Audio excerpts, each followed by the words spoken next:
السلام على الحسين وعلى علي بن الحسين وعلى أولاد الحسين وعلى أصحاب الحسين. السلام عليكم ورحمة الله وبركاته. Me emrin e Allahut, të gjithë mëshirshit, mëshirëplotit, falënderimet më të sinqerta janë për Allahun e madhruar.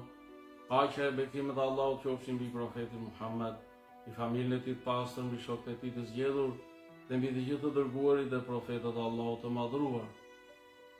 Paqja qoftë mbi Imam Husejnin, paqja qoftë mbi Aliun, birin e Imam Husejnit, paqja qoftë mbi fëmijët e Imam Husejnit, paqja qoftë mbi shokët e Imam Husejnit, paqja, bekimet, mirësi dhe mëshira e Allahut qofshin mbi ju të dashur vëllezër dhe motra. Në ajetin 113 të surës Hud, Allahu fuqiplot urdhëron dhe thotë: Bismillahirrahmanirrahim. ولا تركنوا إلى الذين ظلموا فتمسكم النار وما لكم من دون الله من أولياء ثم لا تنصرون. Dhe mos anoni ka ata që bëjnë padrejtësi, sepse do t'ju kap zjarri.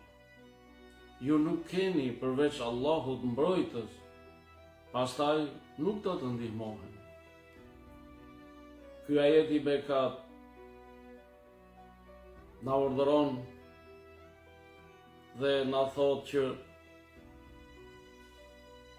mos mbështetim dhe mos i përkrahim dhe mos anojmë ka zullumqarët. Edhe një prirje e lehtë, simpatizim, mbështetje ose bashkëpunim me njerëzit që bëjnë padrejtësi është e ndaluar në fenë e pastër islame, sepse i gjithë Islami urdhëron për drejtësi. Ajeti na urdhëron gjithashtu dhe na thotë që mos bëjmë asnjë lëshim për padrejtësinë. Ky urdhër pra na mëson që të qëndrojmë larg padrejtësisë dhe larg atyre që e kryen padrejtësinë, qoftë me fjalë, qoftë me vepra apo me qëndrime. Së treti ajeti për 113 i surës Hud na mëson se dënimi është i rëndë për ata që prirën dhe anojnë ka zullumqarët, pra të padrejtët. Ajeti paralajmëron se mbështetja e padrejtësisë dhe të padrejtëve çon në dënimin e zjarrit të xhehenemit, përveç shkatërrimeve të mëdha që sjell në tokë në këtë jetë. Gjithashtu, ajeti na mëson, na urdhëron dhe na thotë që askush tjetër përveç Allahut nuk na mbron. Nuk ka mbrojtje tjetër.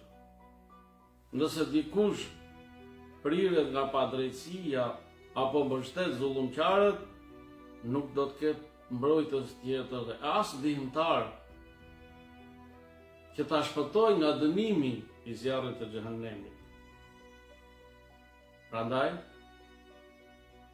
bazuar në këtë ajet, të jemi të kujdesur ndaj padrejtësisë dhe të padrejtëve. Të mos anojmë ka ata, të mos i mbështesim, të mos i përkrahim. Allahu thotë që o robët e mi, unë ja kam ndaluar vetes time padrejtësinë, prandaj që edhe ju mos i bëni padrejtësi njëri tjetrit. Allahu është e drejta absolute dhe urdhëron për drejtësi, inna Allaha ya'muru bil 'adl.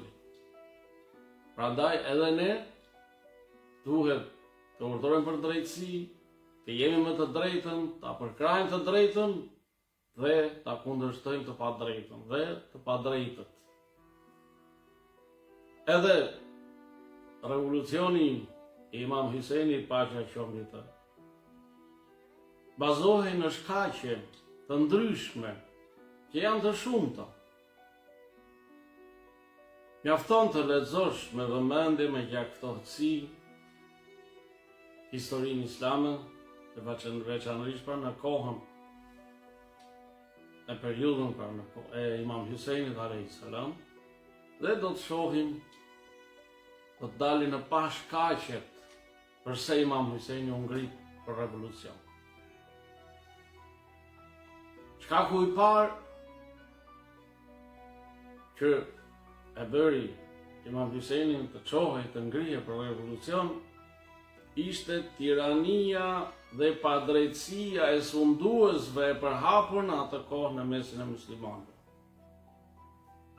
Kur një pushtet bëhet i padrejt, shtypës dhe i korruptuar, populli ose udhëheqësit e ndershëm e të drejtë ndihen të detyruar të ngrihen kundër tij. Imam Husejni, paqja qoftë mbi të, u ngrit sepse Jezidi mishëronte padrejtësinë, imoralitetin dhe shtypjen. Kur i kërkuan Imam Husejnit, paqja qoftë mbi të, që t'i jepte besën Jezidit, Imami tha: "Një si unë nuk i jep besën një si Jezidi." Sepse besa ndaj Jezidit do të thoshte miratim i padrejtësisë dhe zhdukje e islamit të vërtet. Kjo thënie e Imam Husejnit zgjedh më pas sepse ishin pra dy vija të kundërta. Vija e islamit original muhammedan që përfaqësohej nga Imam Husejni a.s. nipi i profetit Muhammed, dhe vija devijuese, shkatërruese nga islami original që përfaqësohej nga Jezidi i biri i Muavijit. Kjo thënie nxjerr në pas sepse ai konflikt nuk ka qenë mes dy fisëve, fisi pra Hashimi dhe fisit Emevi, siç e hamensojnë disa, apo siç flasin disa. Ai ishte pra një revolucion i të mirës ndaj të keqes, i të drejtës ndaj të padrejtës, i të vërtetës ndaj shtremrimit. Shkaku i dytë prej shkaqeve të revolucionit Imam Husejnit, paqja qoftë mbi të, ishte shtrembrimi i fesë dhe i vlerave morale. Kur feja ose vlerat e një shoqërie devijojnë, lind nevoja për një revolucion moral shpirtëror me qëllim reformimi dhe përmirësimi të gjendjes së shoqërisë, si dhe për ringjalljen e urdhrit në të mirë dhe të ndaluarit nga e keqja. Që sot, pra, ky obligim, kjo detyrë, pra të urdhëruar në të mirë të ndaluarit nga e keqja është zbehur. Dhe shohim që të këqijat kanë mbuluar qiellin e dynjas.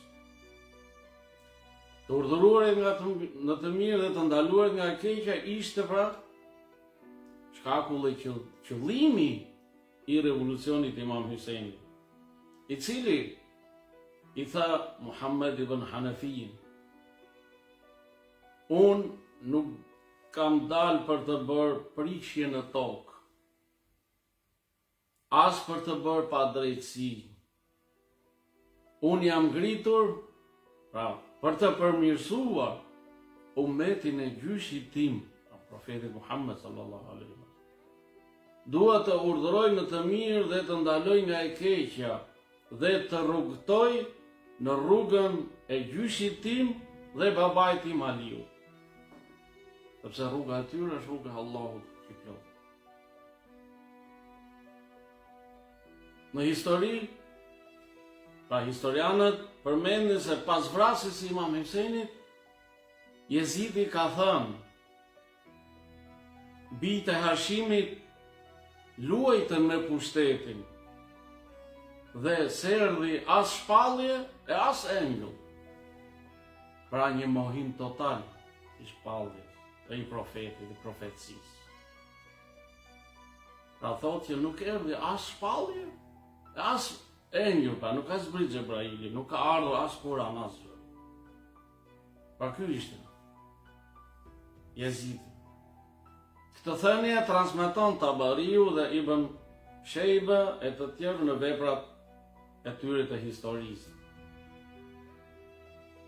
Gjithashtu, në kohën e sundimit dhe me vit, Muaviu shkoi aq larg në armiqsinë ndaj Imam Aliut alayhis salam sa e shpalli hapur mallkimin dhe fyren e imamit në tubime publike dhe private. Ai urdhroi të gjithë guvernatorët dhe nënpunësit e tij që ta përhapin mallkimin ndaj Imam Aliut mesin e njerëzve. Dhe kjo u bë një praktike e zakonshme në atë kohë në botën islame, derisa erdhi në pushtet Omar ibn Abdul Aziz, i cili e ndaloi këtë të zakon dhe këtë sharje të mallkim dhe fyre të Imam Aliut. Mirë po fatkeqësisht, këtë traditë e me vite pra, të sharjes, mallkimit të Imam Aliut apo të pasuesve të tij, e shohim haptazi edhe në këto ditë. Dhe veçanërisht e shohim pra në Siri ku shikojmë video të ndryshme. Tash si quhet musliman, vajza të mbuluara, mallkojnë Imam Aliun, ofendojnë Ehli Bejtin paqja qoftë. Vallë, çfarë fitojnë këta njerëz? A nuk të dalin nesër para Allahut? A nuk i frikëzohen Allahut? Islami e ndalon rreptësisht hyrjen, ofendimin e njerëzve. Vetë Imam Aliu alayhis salam ka thënë la takunu minas sabbabin. Mos jini për atyre që shajnë dhe ofendojnë të tjerët. Inshallah Allahu na ruaj dhe na udhëzoj të gjithë. Shkaku i tretë për shkaqeve të revolucionit të Imam Husajnit ishte shtypja dhe shkelja të drejtave. Kur njerëzit humbasin lirit, dinjitetin dhe të drejtat e tyre themelore, atëherë një kryengritje, një revolucion bëhet i pashmangshëm. Historia islame na thotë se në kohën e Jezidit populli nuk kishte më fjalë në çështjet e tij, pra nuk i dëgjoi fjala. Familja e profetit u kërcënua, u shkelën të drejtat e njeriu dhe të drejtat e Zotit. Për këtë, Imam Husajni paqja qoftë mbi të, e refuzoi dhënien e besës për Jezidin dhe u ngrit për revolucion, për të luftuar pra padrejtësinë, tiraninë dhe për të vendosur pra të drejtat e gjithë secili në vendin që i takon. Shkaku i katërt, varfëria dhe pabarazia shoqërore. Dhe ishte një shkak tjetër për shkaqen të revolucionit të Imam Husajnit paqja qoftë. Shpesh revolucioni vjen kur një pjesë e shoqërisë jeton në mjerim, ndërsa sunduesit jetojnë në luks. Në kohën e me viteve, pasuria grumbullohej në oborrin e halifit, ndërsa shumë qytete muslimane jetonin në varfëri dhe mjerim. Muaviu thoshte, toka është e Allahut dhe unë jam përfaqësuesi, halifja e Allahut. Çfarë marr nga pasuria e Allahut është e imja. Dhe çfarë lë për saj pa e marr është të lejuar për mua. Pra gjithçka ishte e tij. Shkaku i pestë për shkaqeve të revolucionit Imam Husajnit ishte zgjimi i ndërgjegjes shoqërore. Njerëzit ose udhëheqësit e ndershëm ngrihen për revolucion kur shohin se shoqëria është në gjumë. Është në një gjumë të thellë dhe duhet zgjuar për të ndryshuar gjendjen e saj. Sepse Allahu thotë që Allahu nuk e ndryshon gjendjen e një populli, derisa ata vetë ndryshon gjendjen e tyre. Por duke ndejtë në gjumë, nuk ka ndryshim. Por këtë pra, Imam Huseini a.s. për të zgjuar ndërgjegjen e muslimanëve e të shoqërisë islame, ai pra u çua për të bërë revolucionin e ndryshimit të gjendjes. Ai e dinte, pra Imam Huseini e dinte se revolucioni i tij kishte një çmim të lartë, por ai e pranonte këtë me ndërgjegje të plotë. Në një thënie të tij madhështore, Imam Huseini paqja qoftë te ka thënë, vërtet, unë e shoh vdekjen si lumturi dhe jetën me tiranën si poshtrim. Pra të jetosh nën tirani, nën padrejtësi, thotë Imam Huseini, është një poshtrim dhe vdekja është një lumturi në këtë rast.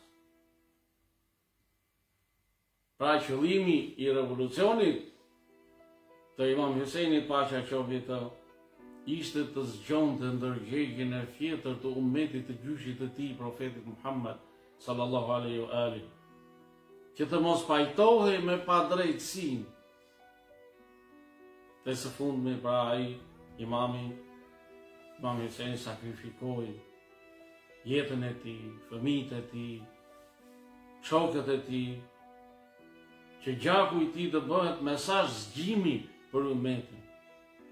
Me gjakun e tij të pastër, ai vaditi pemën e Islamit, që sot ne krenohemi për praninë e tij, dhe ne krenohemi që jemi ndjekës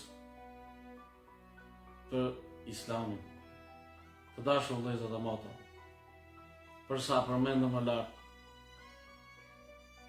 themi se revolucionet pra ndodhin për shkak të tiranisë dhe padrejtësisë, shtrembrimit të fesë dhe të moralit, shtypjes dhe humbjes së lirive, varfërisë së thellë dhe pabarazisë, nevojës për zgjim dhe përmirësim.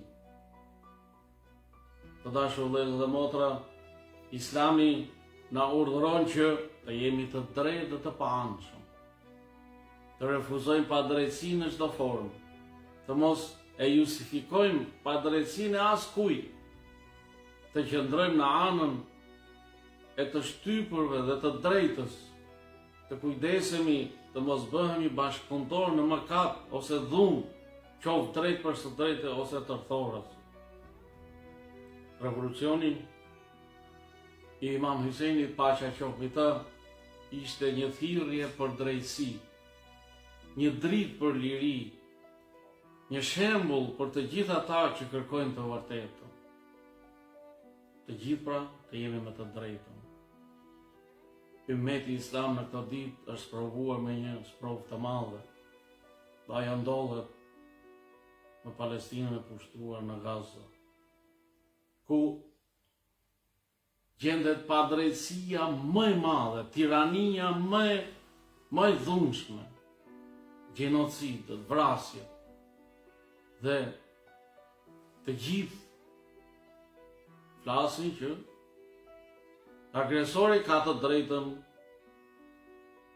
e vetëmbrojtjes, po ata njerëz të pafajshëm,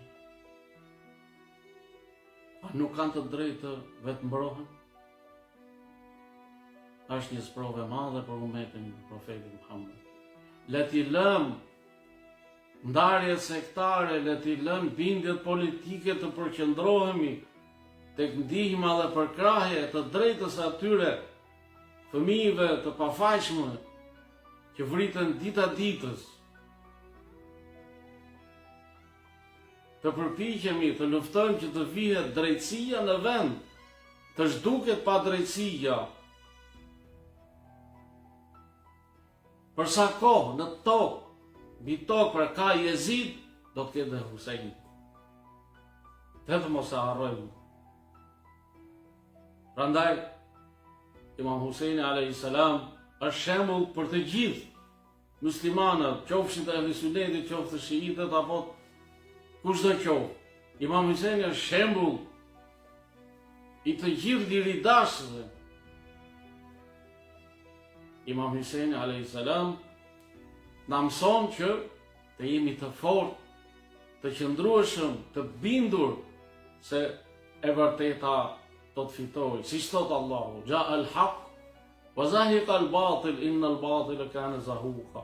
Erdhi e vërteta e drejta dhe u zhduk e kota e pa drejta. Sepse e kota e pa drejta nuk është e qëndrueshme, është e zhdukshme. Por veçse duhet një besim, një qëndrueshmëri, një vendosmëri, një mbështetje tek Allahu i plotfuqishëm, një unitet, një bashkim në mesin e muslimanëve dhe triumfi do të jetë inshallah sa më i afër. Assalamu alayka ya Aba Abdullah wa ala al-arwah allati hallat bi fana'ik. عليك مني سلام الله أبدا ما بقيت وبقي الليل والنهار ولا جعله الله آخر العهد مني لزيارتكم. Paqja qoftë mbi ty, o Abu Abdullah, o Imam Husein, dhe mbi shpirtrat që u martirizuan me ty. Paqja Allahut qoftë mbi ty prej meje për herë, përderisa të jem gjallë dhe të vazhdoj nata e dita. Mos e bëft Allahu që ky të jetë ziareti im i fundit për ju. Allahu na bëft nga ndjekësit e rrugës e Imam Huseinit dhe në bashkoft me atë, me gjyshin e tij, me nënën e tij dhe me babain e tij, inshallah, në jetën tjetër. Allahu ju ruaj dhe ju beqatoft të gjithëve. Assalamu alaikum wa rahmatullahi wa barakatuhu. Paqja, bekimet, mirësi dhe mëshira Allahu të qofshin mbi ju.